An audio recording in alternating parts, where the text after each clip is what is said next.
2, 3, 4, 5, 6, 7, 8, 9, 10, 22, 23, 24, 25, 41, 42, 43, 54, 55, 56, 57. Bonjour les coquettes, bienvenue sur ma chaîne, j'espère que vous allez bien. Et oui, aujourd'hui on se retrouve pour faire le bilan de mes tests palettes depuis le début de l'année, c'est-à-dire 7 mois de tests, de palettes plus ou moins grandes d'ailleurs. Et comme vous avez pu voir en introduction, j'ai 57 palettes, oui j'ai testé 57 palettes depuis le 1er janvier 2021. Ce ne fait pas évident forcément de les retrouver d'une part. Alors je vous rassure tout de suite, j'ai quand même un petit moyen de m'y retrouver, c'est-à-dire que j'ai un listing de toutes mes palettes, puisque si vous vous souvenez bien, quand on avait fait la série des palettes, je vous avais dit qu'on n'était pas loin des 1000 palettes, hein, si on prend toute ma collection palettes en vente confondues, j'ai effectivement autour de 1000 palettes, donc c'est du boulot. Alors avant de rentrer dans le vif du sujet, bien évidemment que si vous êtes palette addict, vous êtes la bienvenue ou le bienvenu sur cette chaîne, puisque on va se comprendre, hein, on va parler le même langage. Mais si vous aimez aussi la beauté en règle générale, les cosmétiques, les futilités, les coquetteries, eh bien vous êtes également sur la bonne chaîne. Alors n'hésitez pas à vous abonner si vous débarquez, à enclencher la cloche de notification, à mettre les petits pouces en l'air, à laisser votre commentaire, à vous présenter si c'est la première fois et à me rejoindre sur mes réseaux sociaux que sont Facebook et Instagram. Vous trouverez tout ça en barre d'informations. Ceci étant dit, je dois bien vous dire que j'ai eu un travail de titan pour classer toutes ces palettes. Alors, je ne vous ai pas fait un classement à proprement parler, je vous explique comment je me suis organisée. J'ai fait un classement des 10 pires palettes de ces tests, j'ai fait bien évidemment les 10 meilleures, et entre deux, j'ai rassemblé les palettes dans certaines catégories, en fait, de manière à y voir un petit peu plus clair, parce que c'était franchement impossible de classer dans mon ordre de préférence 57 palettes, vous l'imaginez bien. Cela dit, dans le lot, effectivement, il y en a qui ressortent un petit peu, dont je peux vous parler plus précisément. Donc, on va procéder comme ceci. Je vais commencer par ces fameuses catégories, ces palettes qui ont retenu mon attention pour une raison ou pour une autre, en bien comme en mal. Je vous donnerai ensuite mon classement des 10 moins bonnes palettes. Et enfin, le top 10. Comme à mon habitude, de toute façon, je vous mettrai en fait le timer de la composition de cette vidéo si jamais vous voulez aller plus rapidement d'un endroit à un autre. Je le fais régulièrement, hein, ça, donc n'hésitez pas à aller checker soit la barre d'information, soit vous verrez en fait sur la ligne du temps de la vidéo, vous avez des chapitres en fait, tout simplement. On va commencer avec une catégorie de palettes qui a bien fonctionné dans l'ensemble. Ce ne sont pas des mauvaises palettes, hein, ce sont même des marques que j'apprécie régulièrement, mais pour lesquelles il y a eu un petit bémol en fait, soit au niveau du travail de certains fards, soit au niveau de la color story en règle générale. L'harmonie des teintes qui m'a pas forcément inspirée, ou alors il m'a manqué un petit truc. Ça reste donc des bonnes palettes, mais avec un petit bémol. On va commencer avec la Blushing Berries de chez Dose of Color. Alors, Dose of Color est une marque que j'aime beaucoup, la pigmentation des fards est excellente. En règle générale, les fards se travaillent bien. Là, ce qui a un petit peu péché, en fait, c'est déjà d'une que c'est une harmonie de teinte uniquement de mat et que ça manque un petit peu de relief, en fait, puisque le fard le plus clair n'est pas si clair que ça. Donc, en fait, mis à part un smoky dans les tons rouge marronné, on ne peut pas faire grand-chose avec cette palette. Ensuite, je vous parlerai de ce petit quad de chez Bare Minerals, qui s'appelle The After Party. Donc la première des choses, c'est qu'effectivement c'est un quad. Là encore, les fards fonctionnent très bien, mais voilà, c'est un petit peu limité en termes de créativité et ça reste du neutre en fait. Je vais vous parler ensuite de la palette Bohemian Dreams de chez Viseart. Alors cette palette fonctionne très bien, mais comme vous pouvez le constater, là pour le coup on n'a que de la couleur et que de la couleur irisée, métallique. Alors j'ai réussi à faire des choses très sympathiques avec cette palette, mais voilà, après on reste un petit peu limité. Une autre petite palette de chez Huda Beauty, la Toffee Brown. Alors celle-ci, j'ai beaucoup aimé l'utiliser, les fards fonctionnent très bien, les mats sont facilement estompables, bien pigmentés, les toppers et les lumineux fonctionnent également très bien. Techniquement, ici on est clairement dans une harmonie où je vais me sentir un petit peu limitée, donc voilà, on a 2-3 looks à faire et puis après ça tourne toujours en rond. Je vais ensuite vous parler de la The Essentials de chez Cara Beauty. Alors vous savez que j'ai adoré découvrir cette marque cette année et j'ai acheté beaucoup de palettes. J'ai été satisfaite de beaucoup de palettes. Celle-ci en fait est très fonctionnelle puisque c'est une palette de neutre, hein, bien évidemment. Les fards de cette palette fonctionnent très bien, ils ont une bonne pigmentation. Le petit bémol dans cette palette, c'est qu'effectivement il m'a manqué un fard légèrement irisé pour faire les touches lumière, puisque on a principalement soit des métalliques assez intenses dorés ou rose doré, ou soit des toppers, et donc du coup ça a manqué un petit peu. Après ça reste un camailleux de nude, mais en termes de qualité par contre je peux rien lui reprocher, elle fonctionne très bien. À mon grand regret, je vais mettre aussi la New Romantic de chez Beauty Bay dans cette catégorie parce que autant la Color Story m'a tout de suite interpellée, autant j'ai eu quelques difficultés en fait à travailler certains fards et notamment les fards mat très foncés. Il peut y avoir des difficultés d'estompage parce que c'est très pigmenté justement, et que là aussi il m'a manqué certaines teintes, des teintes plus claires. Après encore une fois on est sur une Color Story à thème, mais voilà, ça n'a pas été un enchantement comme avec les autres palettes Beauty Bay en fait. Et la dernière de la catégorie, c'est celle de chez Lime Crime, en fait la Greatest Hit Bangers. Donc ça c'est une palette qu'ils ont créée en fait avec les fards préférés de leur petite palette. Alors ça fonctionne très bien, les fards sont très jolis indépendamment les uns des autres, mais c'est plus au niveau de l'harmonie globale.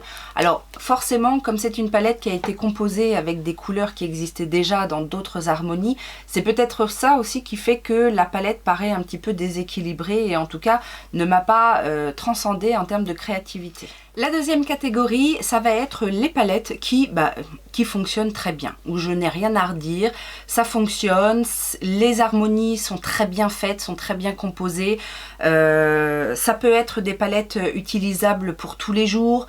En fait, voilà, ce sont des palettes où j'ai rien à redire, mais il n'y a pas eu le petit truc en plus en fait.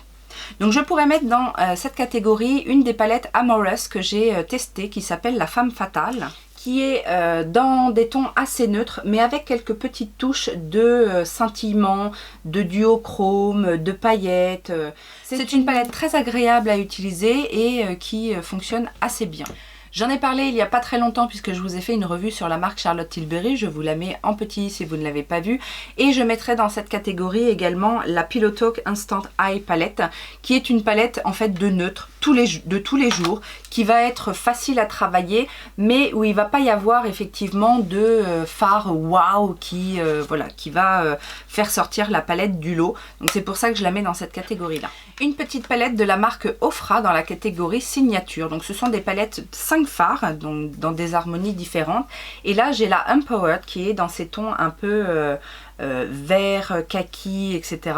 Alors c'est une très belle palette, je ne peux pas le nier. Elle fonctionne très bien, contrairement à d'autres que j'avais testées auparavant de la marque Ofra. Dans cette palette, tous les fards fonctionnent bien. Il y a un très joli lumineux au milieu, des mats qui fonctionnent très bien et qui s'estompent très bien. Donc voilà, rien à redire encore une fois. Une très jolie palette de chez Natasha Denona, c'est une édition limitée, c'est la Peak, je l'avais eu dans ma BoxyCharm. Les teintes sont très jolies, c'est chaud, c'est harmonieux, tout fonctionne très très bien. Après voilà, l'harmonie est très basique, mais par contre les fards se travaillent extrêmement bien.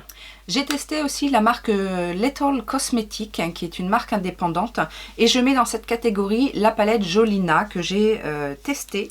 Alors là on va être dans une harmonie un petit peu plus colorée, donc c'est un petit peu plus ma cam. Maintenant en termes d'harmonie des couleurs, il y a beaucoup de couleurs foncées, c'est pas forcément évident à associer. Donc voilà, les fards fonctionnent bien, ils sont jolis, mais je trouve que la Color Story est un petit peu difficile à travailler. Une très jolie palette aussi qui n'a pas fait l'unanimité, c'est la Edge of Reality de chez KVD. Donc cette première palette complètement recyclable. Donc là aussi, on a une jolie harmonie de couleurs. Je trouve qu'il y a aussi un très bon équilibre entre les mats, qui sont des mats plutôt satinés, et les couleurs métalliques, voire duochrome pour certaines teintes. Donc c'est aussi une très très belle palette. Maintenant, c'est pas celle qui a fait vibrer mon cœur. Je mettrai également deux des palettes Forever Flawless de chez Révolution que j'ai testées. Alors je vous le dis régulièrement, mais je trouve que ce sont des palettes qui sont très bien pour les débutantes, pour les personnes qui aiment se maquiller de manière facile. Les fards sont faciles à travailler dans la plupart des cas. Et ces harmonies-là, principalement, je trouve qu'elles sont assez faciles pour tous les jours. Alors si vous aimez les tons chauds, je vous conseillerais la Namasté with Cannabis Sativa, qui a une très jolie harmonie et qui est aussi très bien faite. Bel équilibre entre les fards mat, les fards satinés. Il y a même un petit peu de paillettes dans celle-ci. Pour moi, ça c'est une belle palette de tous les jours. Si la Namasté vous paraît un petit peu trop intense, je vous conseillerais de vous tourner plus sur la I'll Be There For You, donc qui a été en collaboration avec Friends. Là, on va avoir aussi une belle harmonie de couleurs pour tous les jours. Vous avez des tons un petit peu plus froids, un petit peu plus roses. Vous avez aussi des teintes foncées pour donner un peu plus d'intensité. Les lumineux sont très jolis. Il y a même un duochrome ou deux duochromes dans cette palette. Donc ça, voilà, c'est du bon basique pour moi. Une jolie palette pour le printemps, début d'été, la Garden Variety de chez Colourpop. Alors je la mets dans cette catégorie-là parce qu'elle ne m'a pas transcendée. C'est vrai que l'harmonie des teintes est très sympa. On a la possibilité de faire des choses assez jolies. Maintenant, en termes de color story, j'ai pas eu de fard... J'aurais voulu au moins un ou deux fards dans ce genre de palette avec ce nombre de fards. J'aurais voulu un ou deux fards un petit peu waouh. Et là, ça n'a pas été le cas. En plus, en termes de qualité, on est dans la catégorie moyenne de chez Colourpop. C'est pas mauvais, mais c'est pas non plus la meilleure texture, les meilleures textures en tout cas à travailler. Chez Wet n Wild, j'ai été assez étonnée de cette palette. Donc c'est la Coloricon 32 Pan Eyeshadow Palette qui se présente comme ceci. Et en fait, ce que j'ai bien aimé dans cette palette, c'est que déjà vous avez toute une déclinaison de couleurs. Il y a beaucoup de choses possibles. Et en plus, vous avez bien évidemment tous les basiques qu'il faut. Un beige, un blanc, un noir, des marrons avec une déclinaison. Vous avez des petites touches de bleu, de vert, de violet. Et en plus, les fards fonctionnent très bien. Après, il n'y a pas de fard pareil qui va avoir un impact incroyable. Donc c'est pour ça qu'elle est dans cette catégorie. Jolie découverte récente puisque c'est une palette que j'ai testée sur le mois de juillet. Il s'agit de la palette Starlet de chez Profusion que j'ai eue sur le site Colors and Makeup. Et alors celle-ci m'a beaucoup plu déjà dans la Color Story puisqu'on va retrouver des basiques, des kakis, des violets, des roses, des marrons. Un petit peu de tout en termes de couleurs mat. Et alors le plus de cette palette en fait ce sont les fards lumineux d'une part qui sont de très bonne qualité et les paillettes. Les paillettes sont magnifiques. Elles se travaillent merveilleusement. Vous n'avez pas forcément besoin de colle à paillettes pour les utiliser. Et du coup j'ai été ravie de cette petite palette Profusion à utiliser tous les jours tout en ayant la possibilité de mettre une petite touche de fun avec des paillettes ou des fards très lumineux. Donc ça, en plus ça reste un petit budget. Donc ça c'est vraiment pour moi une palette de tous les jours. Et la dernière palette, c'est une palette de Be Perfect dont on n'a pas forcément entendu parler. Il s'agit de la Mrs Glam qui se présente comme ceci. Alors, je l'ai mis dans cette catégorie parce qu'encore une fois, c'est une palette qui fonctionne très bien, qui va avoir l'avantage d'être très complète puisque dans celle-ci, vous avez également des fards, des produits pour le teint. Et en termes d'harmonie, on va avoir un petit peu de tout. On va avoir des petites touches de couleurs. On a de très beaux lumineux et on a la possibilité vraiment de partir dans différents types de maquillage. On va maintenant partir dans la catégorie des palettes qui m'ont beaucoup plu, mais qui ne rentraient pas dans le top 10. Parce que forcément dans un top 10, il faut n'en garder que 10. Sachant que j'ai triché un petit peu, puisque dans mon top 10, j'ai 11 palettes, mais je vous expliquerai plus tard pourquoi. Alors dans cette catégorie, des palettes qui sont pour moi parfaites, en tout cas qui m'ont surprise, qui m'ont vraiment donné envie de créer, qui ont titillé mon envie de me maquiller. Et bien je vous avoue qu'il y en a quand même pas mal. Heureusement d'ailleurs. Je vais commencer avec cette palette de chez XX Révolution. Alors là vous allez me dire, elle déconne, c'est du neutre, elle nous a fait tout un speech tout à l'heure sur la Huda Beauty, etc. Alors, oui, c'est du neutre, effectivement. C'est la palette Visionary, donc c'est une petite palette de 9 fards. C'est du neutre, c'est classique, mais j'ai été ravie de la qualité de cette palette. Et quand je vous l'avais présentée, je vous avais dit, elle n'a rien à envier au Huda Beauty. À la limite, je préfère même travailler ce genre de fard que les fards Huda Beauty. Chez Pat McGrath, je vais mettre cette petite palette. C'est un quad que l'on retrouve dans la gamme des Blitz Astral Quad. C'est l'harmonie Nocturnal Nirvana qui se présente comme ceci. Et en fait, on n'a que des fards à effet. Alors, bien évidemment, le résultat de ces fards est magnifique sur la paupière. Cela dit, la palette ne se suffit pas à elle-même. Il faut quand même avoir quelque chose pour encadrer les fards, pour les mettre en valeur, etc. Donc c'est pour ça que je la mets dans cette catégorie-là. La petite palette Flower Party de chez BH Cosmetics est dans cette catégorie parce que je ne m'attendais pas à ça. En fait, c'est une palette qui m'a un peu surprise parce que j'avais une mauvaise idée des palettes, des petites palettes, les mini palettes comme ça, de ce format-là, en tout cas chez BH Cosmetics. Et celle-ci a très bien fonctionné. Les fards mat fonctionnent très bien, les lumineux sont très intenses. Et finalement, même si je n'aime pas les tout petits pans, en règle générale dans les palettes, celle-ci m'a beaucoup plu.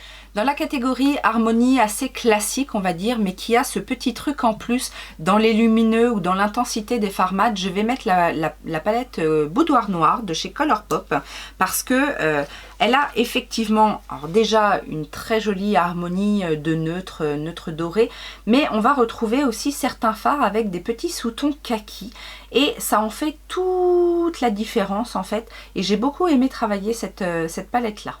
On change de registre et on va dans les couleurs un petit peu plus pop et je dois bien avouer que j'ai adoré, ne serait-ce que par l'originalité, et puis vous savez que moi j'aime bien tout ce qui est vert, jaune, la preuve en est encore aujourd'hui.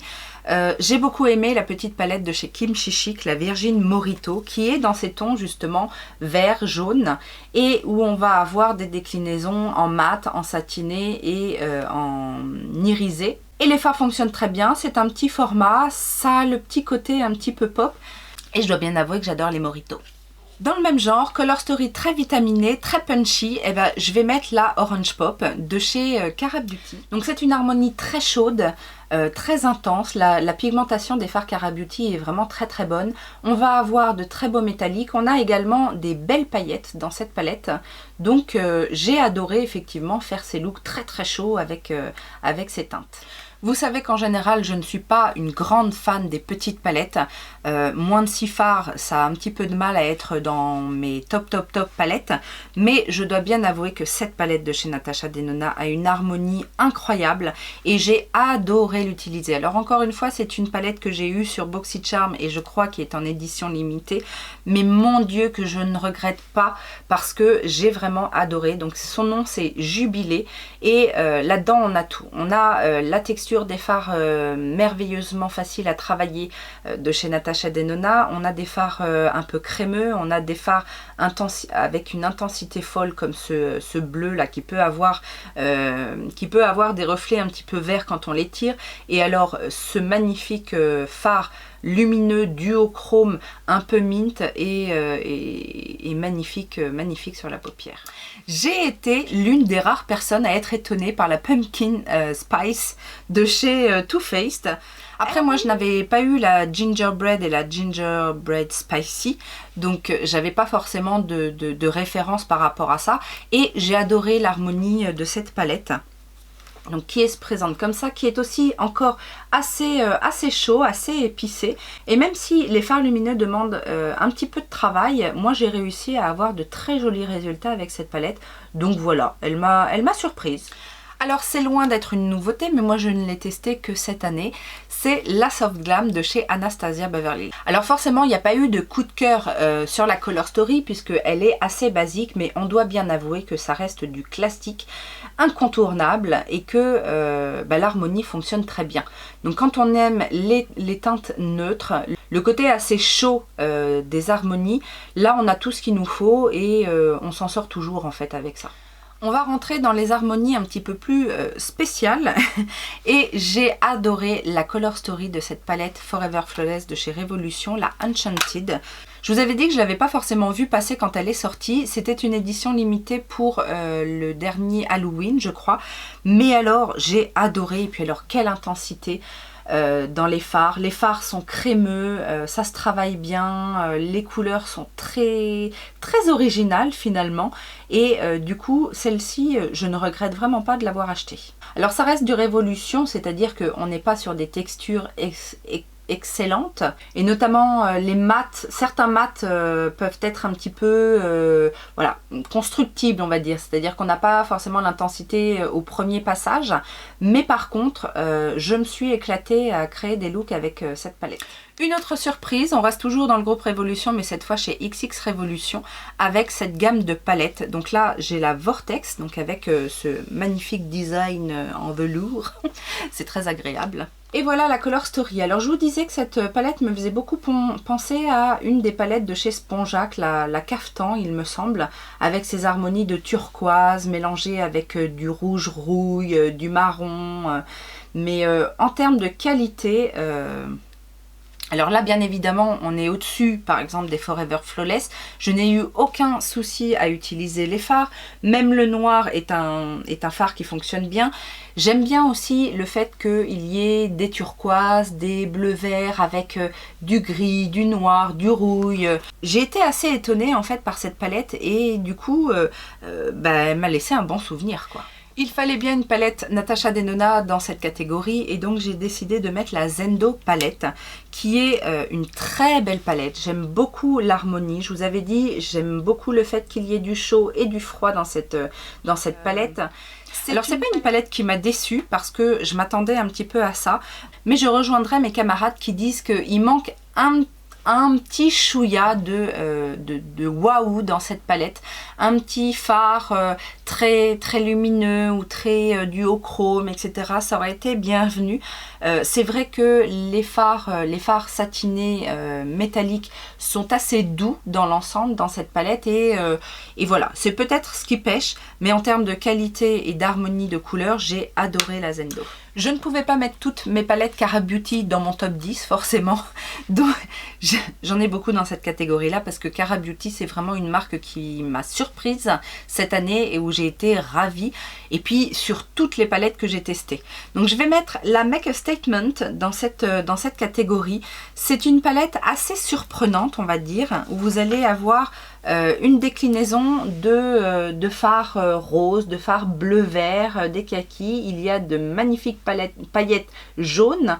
Vous retrouvez aussi un bronzer et un highlighter. Là aussi avec cette palette, voilà, c'est des couleurs qui me parlent quoi. You Can Be est une marque asiatique tout petit prix mais qui m'étonne à chaque fois que je fais des tests.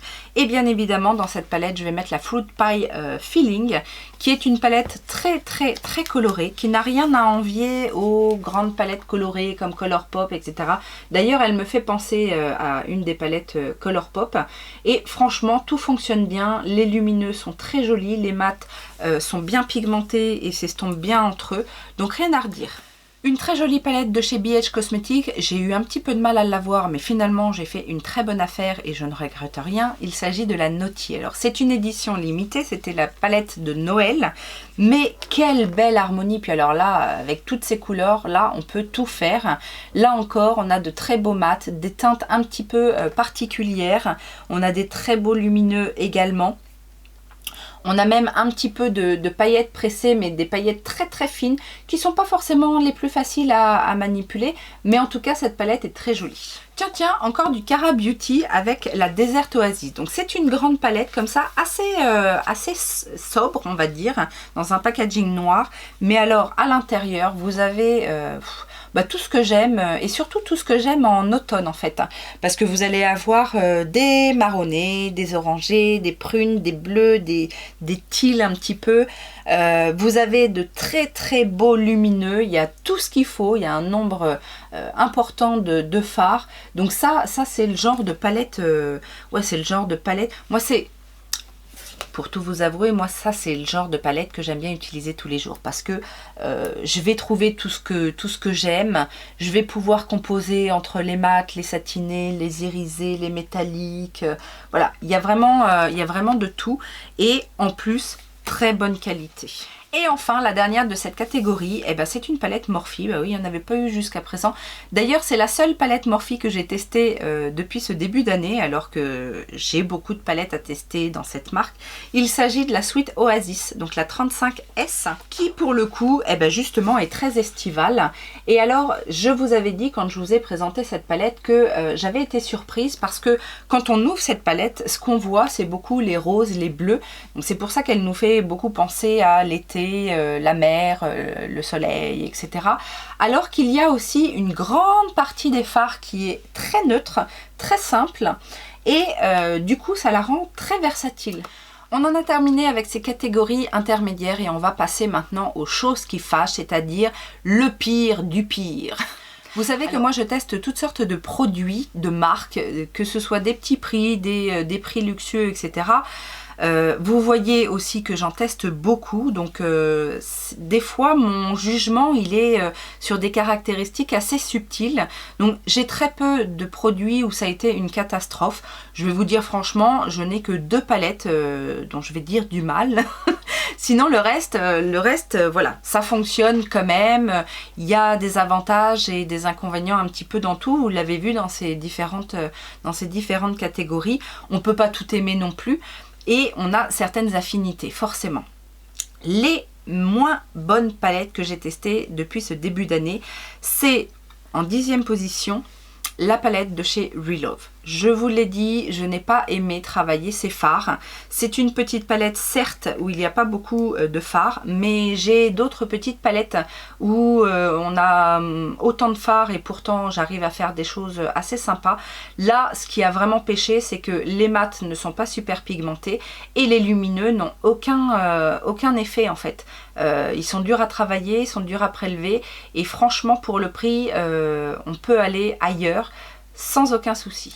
9e position, eh ben on est un petit peu dans le même genre. C'était une palette de la marque Catrice. Donc c'est la gamme 5 in a Box et moi j'ai la Modern Smoky Look.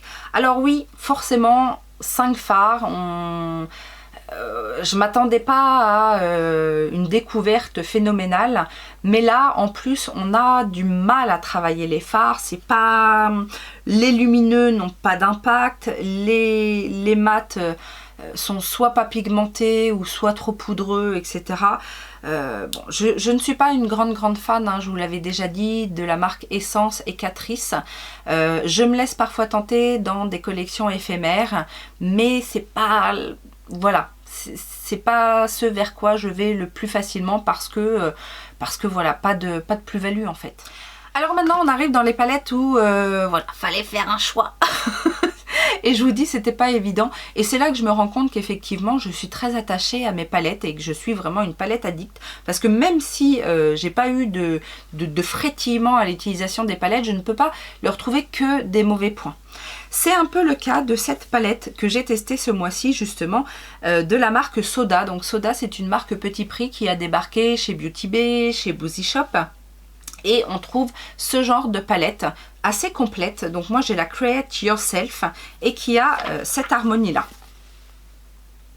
Alors en gros ça fonctionne, c'est voilà, c'est pas top, c'est pas catastrophique, tous les fards fonctionnent, il y a de jolies choses, mais là en plus en termes d'harmonie couleur, je suis pas inspirée. Autant il y a des palettes où je vais aller piocher à droite à gauche différentes couleurs, je vais construire des choses, autant là j'ai été un petit peu bloquée dans des harmonies de couleurs.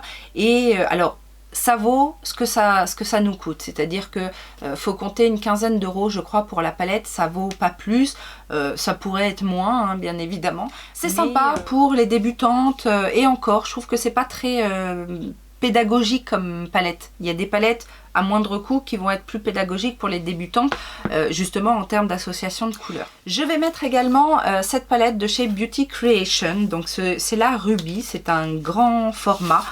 C'est la volume 1 puisqu'il y a eu toute une déclinaison de ce genre de palette après.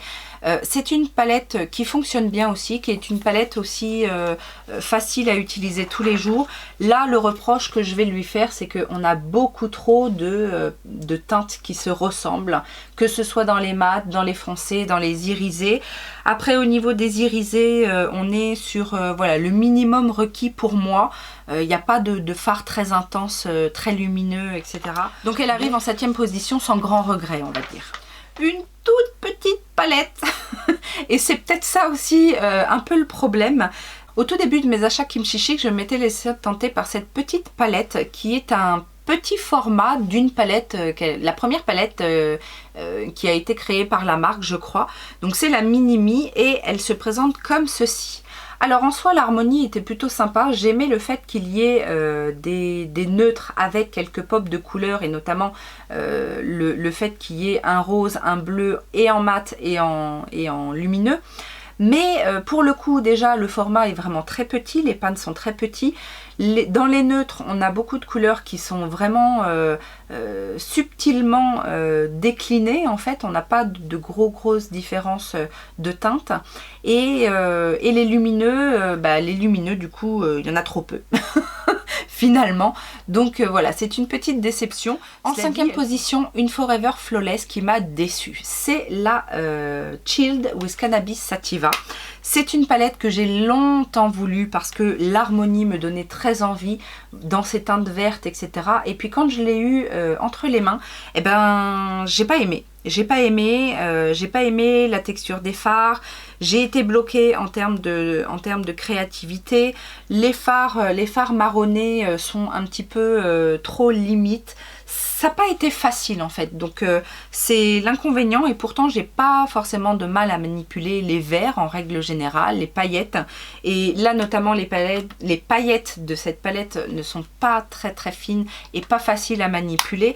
Après est-ce que c'est le fait que ce soit des paillettes vertes et du coup c'est peut-être pour ça qu'elles sont un peu grossières, etc. Mais voilà, j'ai été trop déçue par cette palette alors que je la voulais depuis tellement longtemps. Pareil, une palette qui m'a déçue. Pourtant, la qualité des fards n'est pas mauvaise, franchement, mais c'est plutôt au niveau de la Color Story. La Color Story m'appelait. J'ai vraiment craqué pour cette palette et en plus, c'est une des rares palettes que j'ai acheté plein pot. C'est la Gilded Terra de chez Milani. J'ai été déçue parce que là aussi, on a des fards qui se ressemblent, qui ont peu de différence, ou alors c'est très subtil. Et pareil, je me suis retrouvée un petit peu bloquée. C'était soit des looks marron vert ou soit des looks un peu rosés. J'ai pas trouvé comment combiner les teintes. Et puis il y a ces deux verts là où ces deux verts lumineux, il y a peut-être un sous-ton de différence entre les deux. J'ai pas compris en fait cette harmonie, alors que visuellement elle me donnait très envie. Dans le même genre, la Limoncello de chez Colourpop, pareil, c'est une palette, quand je l'ai vue, je dis oh, elle est trop belle.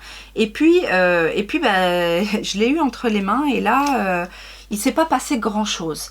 Je trouve effectivement que les couleurs sont belles, mais là encore, c'est peut-être un petit peu trop subtil entre les différentes teintes. Alors oui, il y a ce bleu qui est là et qui fait toute la différence, mais si on l'enlève, en fait, c'est une palette de fards quasi les mêmes et même les lumineux ne sont pas incroyables. C'est ça peut-être qui a manqué, c'est que les fards lumineux sont juste satinés et que il n'y a pas, encore une fois, il n'y a pas le petit plus. Et chez Colourpop, c'est dommage parce qu'en plus le thème me plaisait, l'idée, voilà, ça me rappelait mes origines italiennes, etc.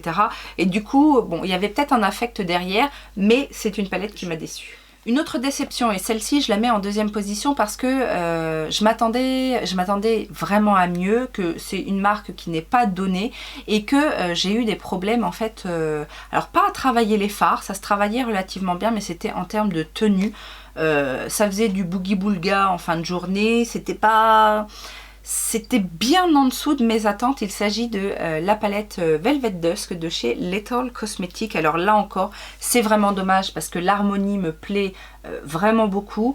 Il y a des choses très intenses, il y a des choses subtiles. Il y avait du potentiel derrière cette palette et ça n'a pas fonctionné pour moi. Et la dernière palette de la catégorie déception, c'est la Manifest de chez Be Perfect. C'est une palette, j'étais ravie de l'avoir parce que je l'ai eu dans un beauty bag, donc en fait je m'attendais pas à l'avoir, je l'ai eu en plus au moment de sa sortie, donc comme c'était une nouveauté, vraiment j'imaginais pas l'avoir et qu'elle me plaisait bien évidemment. Le format est parfait, le design de la palette est très attractif, et alors quand on regarde à l'intérieur, mamma mia, c'était une harmonie qui me plaisait énormément. Franchement cette palette elle me donnait très envie. Alors c'est pas une catastrophe, bien au contraire, c'est pour ça d'ailleurs qu'elle est en première position, parce que j'ai hésité en fait à la mettre dans mes déceptions, mais je dois bien avouer que j'ai été déçue par la texture des fards. En fait, chez Be Perfect, je ne m'attendais pas à ça. Quand on regarde les palettes en collaboration avec Stacey Mary, on n'a pas du tout ce genre de fini là. Et là, les fards sont hyper poudreux. Alors très intenses, mais hyper poudreux. Donc difficile à travailler, difficile à estomper. Ça fait des chutes. C'est pas pratique en fait. Et pourtant, les couleurs sont tellement belles. J'étais vraiment déçue. J'y retournerai dans cette palette, mais je sais qu'il va falloir faire attention, il va peut-être falloir faire le teint après, etc. Donc c'est dommage. Accrochez-vous, je sais que c'est un petit peu long, mais en même temps je pouvais pas faire autrement, avec presque 60 palettes. Et puis en plus on arrive au plus important, c'est-à-dire mon top 10. Alors c'est la catégorie un petit peu plus facile, on va dire, puisque ce sont des palettes qui ont fait chavirer mon cœur, qui m'ont donné envie de créer, qui m'ont vraiment étonnée, qui m'ont donné envie de plus, toujours plus, et de les reprendre, et de refaire des choses, etc. Alors en 10e position, je vais mettre une palette qui effectivement en termes de color story est magnifique.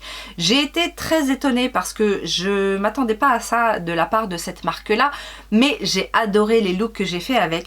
Il s'agit de la marque Woma, et de cette petite palette. En plus c'est une petite palette 9A. Il n'y en a pas beaucoup, je vous le dis. Dans mon top 10 c'est la seule palette. C'est la dernière collection de chez Woma et j'ai adoré utiliser ces fards. Alors belle pigmentation, belle texture, des jolis lumineux et un topper ici qui est fantastique. Et je vous le dis tout de suite, j'ai craqué pour la deuxième palette de la collection, qui est un petit peu plus sobre on va dire, mais vraiment j'ai été très surprise et j'ai adoré cette palette. Celle-ci vous ne serez pas étonnés, ça a été ma palette préférée d'un certain mois et je vous l'ai fait gagner. Il s'agit de la marque Révolution avec cette palette Open the Door en collaboration avec Friends. Alors certes le design est un petit peu particulier, mais si vous êtes fan de Friends vous comprenez pourquoi elle m'a appelée. Et mais alors la color story, oui, elle me plaisait. C'est vrai que dès qu'elle est sortie, je l'ai mis dans ma wishlist, etc. Mais je ne pensais pas que je l'aimerais autant et qu'elle aurait autant d'impact. Donc on a cette color story, on a des teintes très vibrantes, les lumineux sont magnifiques et j'ai adoré littéralement cette palette. En 8e position, une palette Natasha Denona et j'ai décidé de mettre la Triochrome. Alors, je la mets en 8e position. Vous savez que je suis très attachée à Natasha Denona, mais je dois bien avouer que cette palette qui vendait du rêve par rapport à ces fameux Triochrome, finalement, c'est pas pour ça que je l'ai aimé cette palette. J'ai aimé cette palette en fait pour les mats qui entourent ces Triochrome parce que ce sont des couleurs pastel, des couleurs muted, des couleurs dont on n'a pas l'habitude et qui sont d'une excellente qualité et super facile à travailler. Donc c'est pour ça qu'elle arrive à cette position.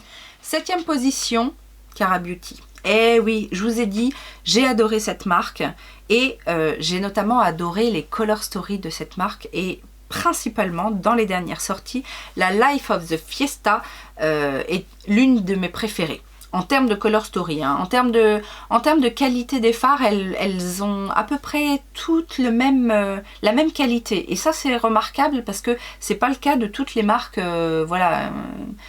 indépendantes ou petit prix. Alors en plus, chez Cara Beauty, ce que j'aime bien, c'est le côté un petit peu original des couvertures de palettes. Et alors là, en termes de color story, alors on revient dans les verts, mais trop beau. On a aussi des petits roses et moi j'aime bien rose violet comme ça et j'aime bien moi allier le rose et le violet avec le vert. Je trouve que c'est assez original comme combinaison et franchement celle-ci elle ne m'a pas déçue en aucun point. Je pourrais la nommer ma palette de neutres préférée. Il s'agit de la Chocolate Donut de chez Glamlight. Alors ça a été une surprise. notamment par le packaging, hein, bien évidemment, je ne m'attendais pas à l'aimer autant, mais alors cette palette est magnifique. Alors oui, on est sur une palette de neutre, mais avec une certaine intensité. Et le plus de cette palette, en fait, c'est les lumineux. Les lumineux sont d'un crémeux. Il y en a certains avec des duochromes. Les fards mat sont très intenses. Ça se travaille super bien. Ça a été vraiment une révélation, cette palette, et je l'adore. Alors c'est là que j'ai triché parce qu'en 5e position, j'ai 2 palettes. Je vous explique pourquoi. Glam Shop. Oui, vous savez, cette marque polonaise qui fait tant parler d'elle avec ses fards à effet magnifiques. Alors j'ai mis 2 palettes puisque on va dire que je mets en 5e position la découverte Glam Shop en règle générale. Et que j'ai aimé en fait l'utilisation de tous les fards dans l'ensemble. Même si voilà, il y a des petits reproches sur certaines textures de fards, mais dans l'ensemble j'ai adoré découvrir cette marque et bien évidemment que j'ai envie de la découvrir de plus en plus. Donc la palette en elle-même qui est déjà composée que j'ai, c'est la Glam Box édition 17 et elle se présente comme ceci. Donc là on va retrouver des fards mat, des fards irisés, des paillettes, des duochromes, etc. Très belle qualité dans l'ensemble que cette palette et très belle harmonie de couleurs je trouve. Et à côté bien évidemment, puisque c'est un petit peu la particularité de Glam Shop, c'est qu'ils font des fards à l'unité et c'est à vous de construire votre propre palette. Donc moi j'ai fait une première commande, je vous en avais parlé, j'ai fait une 2e commande dernièrement et j'ai complété ma collection. Et donc je ne pouvais pas passer à côté des fards à effet que peut proposer Glam Shop. Il y a beau y avoir certaines difficultés à travailler les fards, il n'en reste pas moins que c'est une marque qui propose des choses exceptionnelles en termes de luminosité des fards, de couleurs, de duochrome. Ils ont de tout et à des coûts raisonnables. Donc 5e position.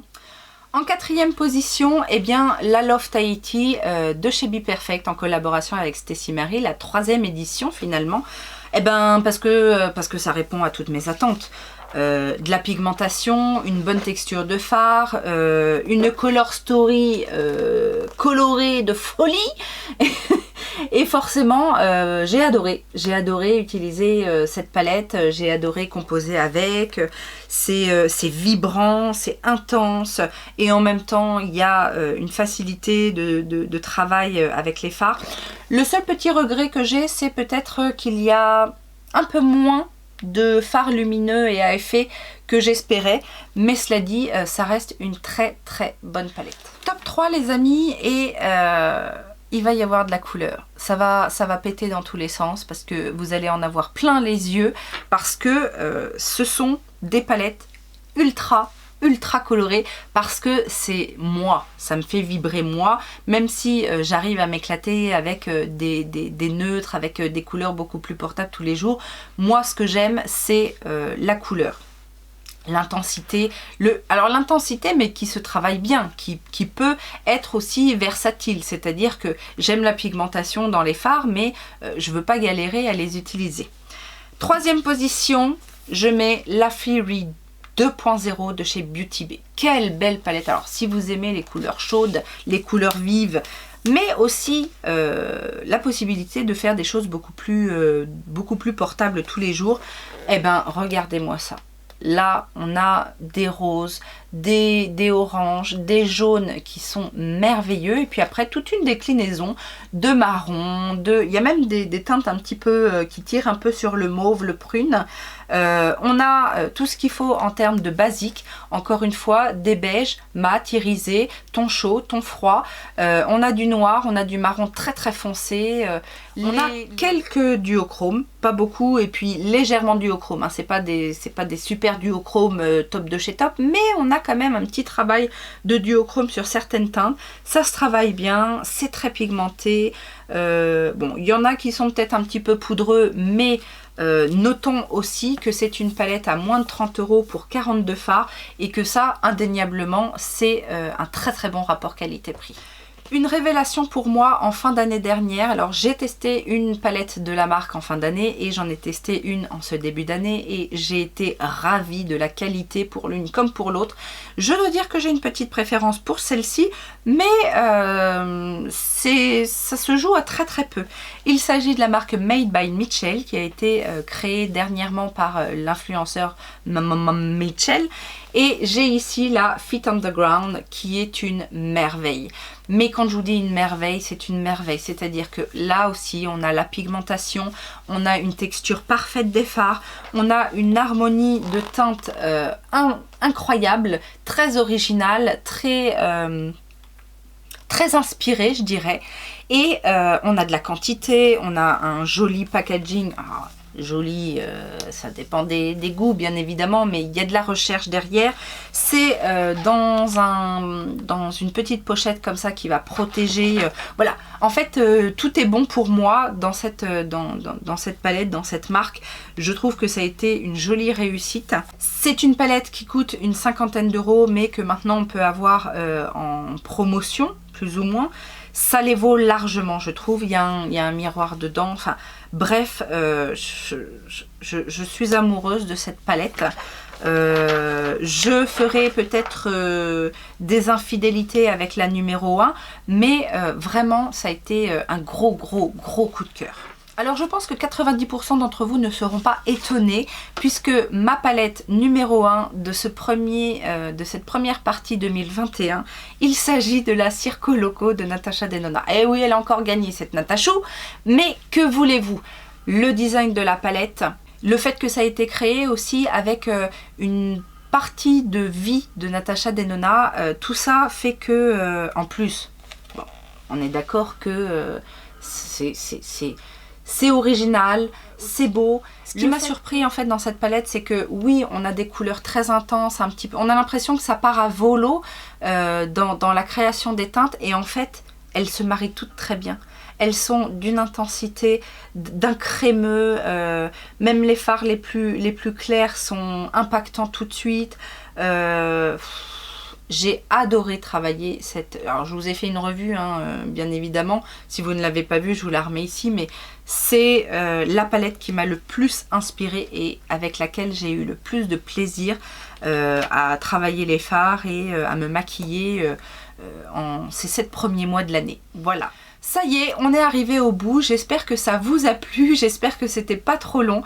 Je sais qu'en général, vous êtes toujours très friands et friandes de mes collections de palettes, mes classements de palettes. Vous adorez quand je parle palettes et j'adore parler palettes. Donc j'espère que vous avez passé un bon moment. En tout cas, n'hésitez pas, laissez votre commentaire et les pouces en l'air. Et puis en attendant une prochaine vidéo, je vous fais plein de gros bisous. Ciao, ciao! Non mais alors là, maintenant, il va falloir ranger tout ça, quoi.